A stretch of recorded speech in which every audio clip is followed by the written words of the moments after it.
And we are on the air. So, how are you today, Barrett?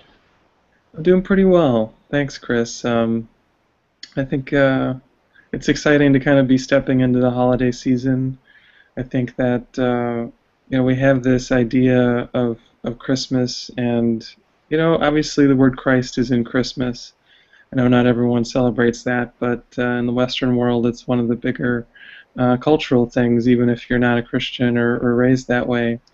And I think just remembering, even on a deeper spiritual level, that there is a bit of that Christ in everything. I don't know. It changes things a little bit for me, and it makes me think of the idea in the course where Jesus says, make this year different by making it all the same. So even as we step into this holiday season, which has a feeling of kind of being unique, we can learn that we can take this feeling with us throughout the year and throughout our lives. So, Absolutely, yeah. And it is a trifecta. We start off with Thanksgiving, then we hit Christmas, and finish it all off with New Year's. So, but more interestingly, uh, Thanksgiving is when we actually start really becoming aware of the fact that the sun is diminishing each day for those of us in the North American hemisphere. And as we hit the solstice, then we get Christmas, and then we get the calendar New Year. Although technically the real New Year is with the advent of the winter solstice. So this is a very amped up period of time because the theme here is first that diminishing of light, which comes from our embracing our ego nature and pushing the light away, as it were. And then as we hit this pivotal point, we recognize, oh, we need the light. And so Christmas is that celebration of reclaiming the light and embracing the light. And so, yeah, it is definitely a wondrous time of the year. And of course, it's a time of year for children. Jesus was definitely an advocate for children, as well as the Buddha and most other spiritual masters. They were always telling the parents, hey, let your kids come and hang out with me because, I can help them stay in that state of grace that they had emerged from when they were born into this realm. mm. So, are you looking forward to having kids around you on this holiday season this year? Yeah, there will be a few different kids on both sides of my family. So as we celebrate Christmas, I'll get some of that feeling, which, yeah, I really like that idea. There's this idea that we can kind of go back to the beginner's mind or childlike frame of mind, which has this way of looking at everything like it's new. It doesn't cling to the past associations. It doesn't burden the present with our old experiences. And I think that's definitely present in A Course in Miracles as well as a lot of other thought systems like Buddhism or any really spirituality that emphasizes mindfulness. I think has this idea of helping us to step into the present moment without feeling like we're trapped in the ideas of the past. One of the ideas in the course that's very common is this thought of projection.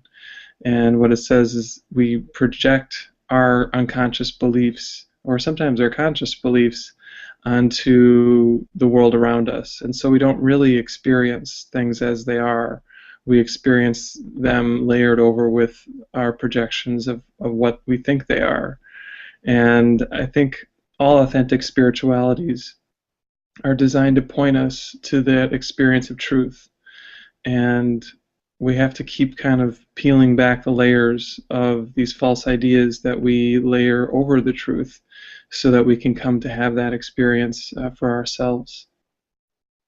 Absolutely, yes. And within that, we're talking about finding the truth and how we attain the truth and perceive the truth, and that's the activity of the mind.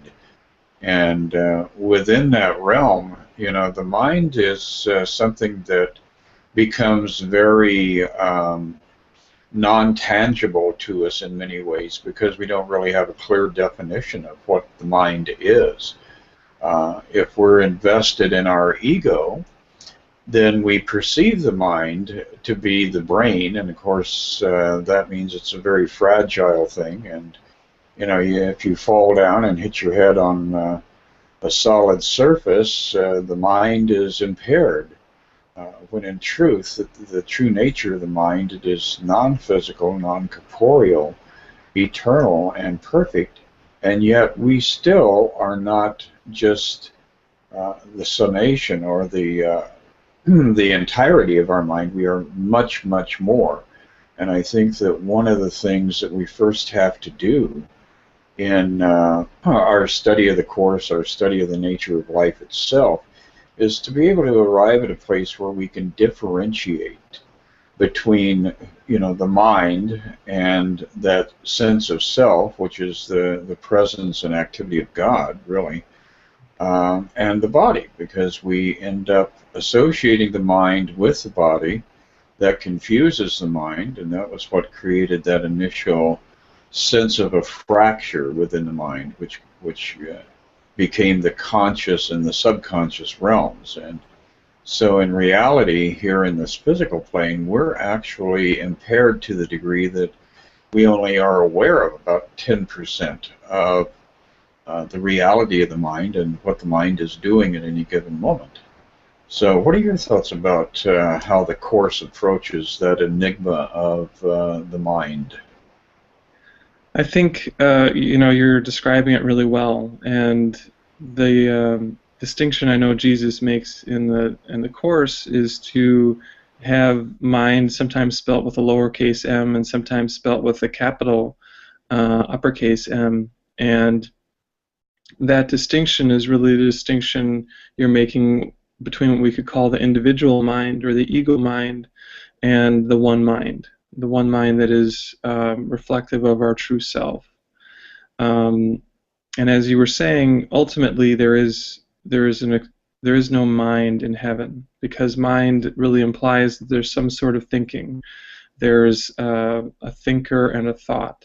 So there's still a dualistic connotation to any sort of mind, and in that wholeness, that oneness that we are, there is no duality. But before we can get back to that state of perfect oneness, we do need to step more and more into that state of mind so that we can realize that we're the ones that are choosing the experience that we're going through. And that's a really kind of dramatic idea, because it starts to pull the rug on all of our thoughts of victimhood. If we're the ones that are determining our experience, then we can't really be victimized by them.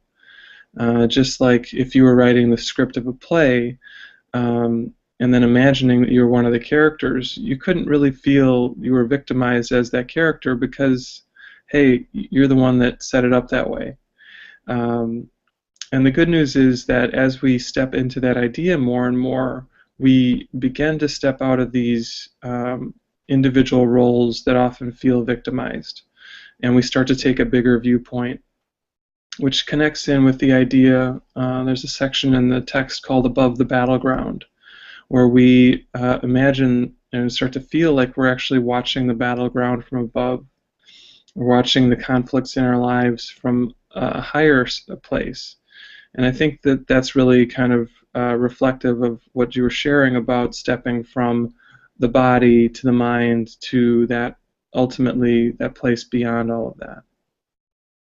Exactly, and within the realm of the mind is simply a tool that God created for us, but within that, it doesn't necessarily mean that we have to keep it active. I mean, really, the challenge is to be able to control the activity of the mind, because mind is a generator. It seems to generate all of our physical experiences and all of our metaphysical experiences. It says in Healing and the Changelessness of Mind, the body is nothing more than a framework for developing abilities, which is quite apart from what they are used for. Unfortunately, we use it for imagined love as well as imagined hate and all the other insanity that our world is surrounded by. But the Course goes on to say that is a decision. The effects of the ego's decision in this matter are so apparent that they need no elaboration. But the Holy Spirit's decision to use the body only for communication has such a direct connection with healing that it does not need clarification. The unhealed healer obviously does not understand his own vocation. And then the very powerful statement that shows up in the Course in a couple of places, it says, only minds communicate. In other words, we put all of our values in intimacy within the body, trying to connect with people in a physical way, utilizing the body. But when you really actually stop and step back and look at the process, the truth is the mind is where the actual contact occurs. It says, since the ego cannot obliterate the impulse to communicate, because it is also the impulse to create, it can only teach you that the body can both communicate and create.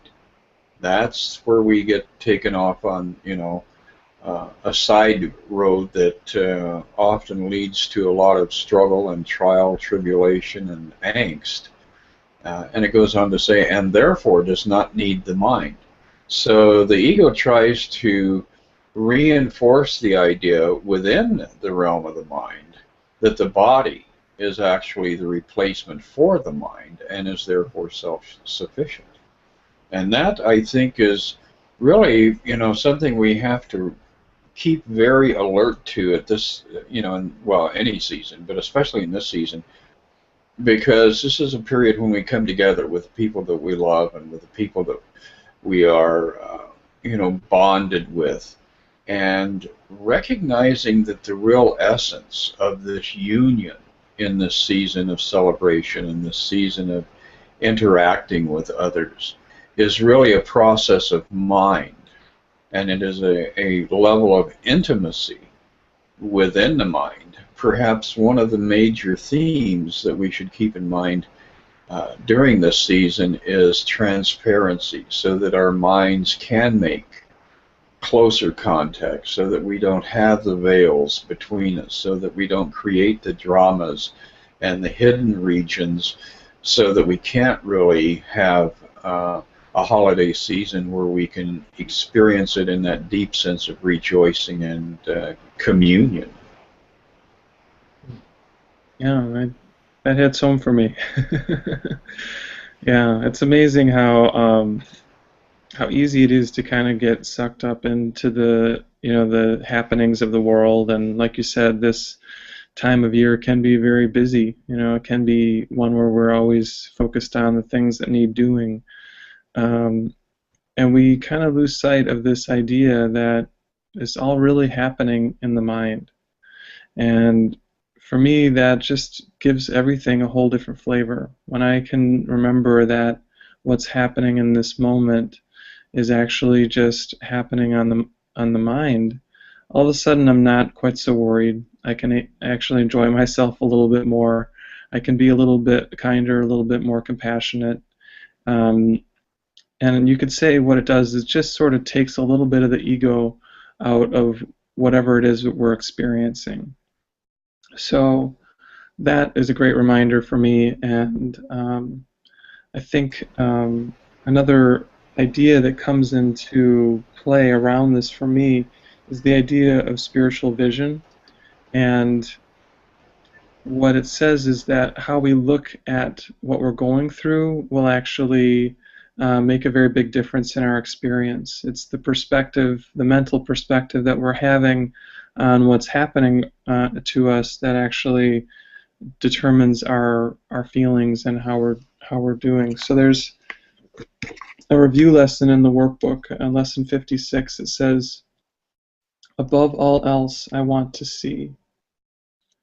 Recognizing that what I see reflects what I think I am, I realize that vision is my greatest need. So here Jesus is saying that if we are determined to see with eyes of love, we can. And when we're noticing that we are not coming from a loving perspective, we can ask for this way of seeing with that compassion. The world I see attests to the fearful nature of the self-image I have made. If I would remember who I am, it is essential that I let this image of myself go. And this is really referring to the body. You know, as we're talking about, we think that we are the body, but in truth, we are mind. And we are, as Jesus says elsewhere, we are a thought in the mind of God. As this image of myself is replaced by truth, vision will surely be given me. And with this vision, I will look upon the world and on myself with charity and love.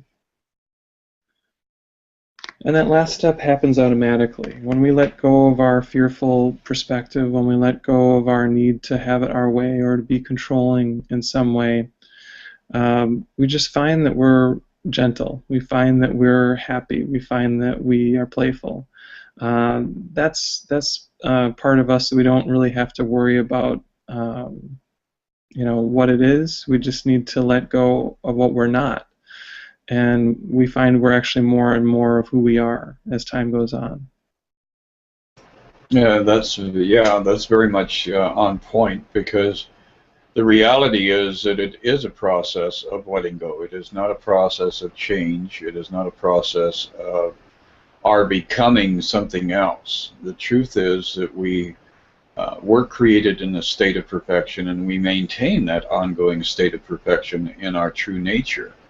But all of these distractions that come from our allegiance to our physical body and to our physical surroundings creates this huge illusion about who we are and what the nature of our life is. And going, further into that thought, within this realm of holiday experience coming up, there is, I know within Christian Science and a few other realms like that, where the central theme is the idea of healing and sharing the healing, the act of healing. This pulls us back to the fundamental level that true healing is not a change of the body. True healing is a change of the mind. And within that whole concept of holiday activity and getting out and enjoying the crowds and participating in this, process of welcoming light back into our lives and into the depths of ourselves, physical healing actually can be a significant side effect, because we're opening ourselves up within the realm of the mind to experience each other in a more sacred way, in a more spiritual way, and to be less hostile to others, because that hostility is something that we ultimately end up manifesting within the physical body. So this season of light can also be a season of healing and transformation for many, many people. Yeah, and I think there are so many stories of those kinds of physical miracles taking place, and as you say, they're simply a side effect of that choice on the mental level to have healing and to have wholeness. That's not to say that if we choose forgiveness and we choose the miracle that a physical shift is inevitable, but it definitely can happen. And I think what can always happen, regardless of what the circumstance any person is going through on the physical level, is that we can change our mental perspective. And with that comes a greater sense of peace and ease and happiness. And I think that that's no small thing. So a lot of times people have a pretty clear idea of what they think that they want as an outcome. But if we can all focus on finding more peace and joy in our lives, that's a pretty significant change in itself. And I think it really embodies this ethic of the holiday season, this ethic of doing unto another as you would have done unto you, remembering our common humanity. Um, One of the big things about the Course that really rings true for me is this idea that we're all in this together. It's not like, it's one person on one spiritual path trying to get themselves back to heaven. It's really collectively us all remembering that truth together, which doesn't mean it's going to happen for all of us at the same time in this linear dream that we're living. But it does mean that we can't, in our mind, exclude anyone from this healing. We can't say, well, this person is worthy of happiness, but that person's not. It's got to be all or none. And I think that's one of the beautiful parts, but it can also be challenging about working with the Course. And I think the good news is it's a challenge worth taking on, because the rewards are so great. The rewards are so life-changing and fulfilling when we step into that. Exactly. And, within that, this season is an ideal time to start to work on flexing that new muscle of giving love, acceptance, and more especially seeing people not as their body, but recognizing that they are the spiritual being within that idea of a body. And I think that is probably the most powerful gift-giving element that comes out of the Course, is that, as we walk downtown in Chicago and see a myriad number of distortions of the truth. We see the lame, we see, the homeless, we see the rich and the arrogant. You see all these different variations. And we stop, to give a few bucks to somebody ringing a bell for charity, but are we actually depositing in that greater collective pot a vision of all mankind being perfect and being at peace and being in a state of harmony and being nurtured and succored and cared for in a way that we imagine the perfect mother and the perfect father doing for their children. And of course that's kind of a small representation as to what God's love for all of us really in existence is. So perhaps on this holiday journey, as we're moving more and more toward the light and toward this period of renewal, the greatest gift you can give is to not ignore the misery in the world, but to be able to actually affirm that this is not the truth that I am seeing. That the truth is that these individuals are really living under an illusion of being broken, being damaged, being miserable. So, this holiday season, every time you stick a dollar in one of those Salvation Army pots and encounter a bell ringer, make that a mindful experience in the sense of forgiving this world for all of its distortions and for all of its illusions and for all of its hideous representations of God's perfect creation. And I think that really is a secret that we need to carry with us as we advance now into the depths of this era of good cheer.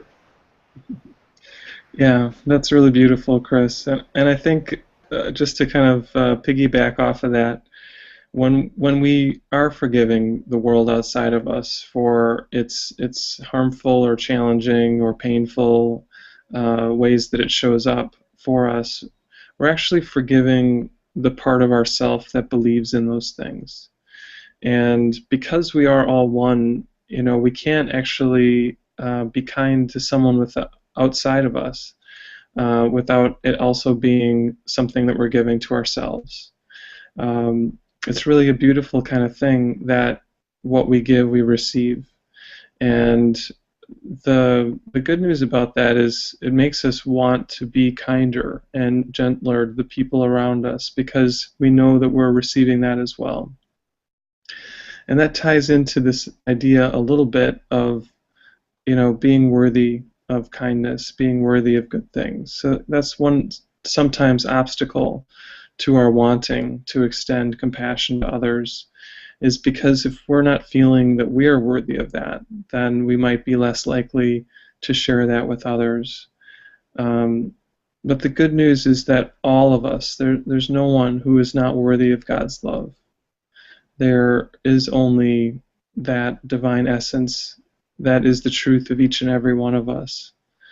And in time, everyone will come to experience that. So even if that's not something that you're experiencing right now, eventually you will be able to lift that veil that's covering your mind and know that you are divinely loved, divinely cared for, and that you've always been. Even in your darkest times, you've been cared for and loved, and you are not alone. I think that statement by itself is really one that just hits home for me. That none of us are alone, and we've never been alone.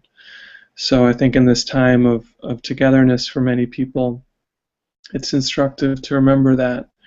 And for those people who might not be celebrating with other people, I think that that's a real lifeline to keep us going and to help us know that that there's no one who's unworthy of God's love.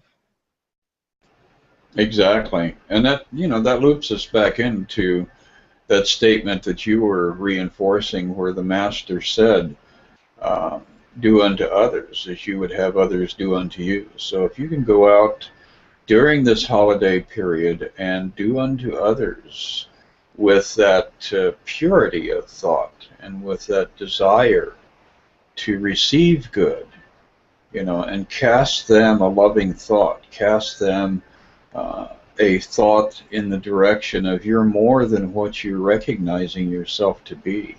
And I know that. I will affirm that you are divinity incarnate, that you are God's precious and beautiful expression. I think that will make the holiday a transformative, exciting, and fulfilling experience for everybody that joins in with us.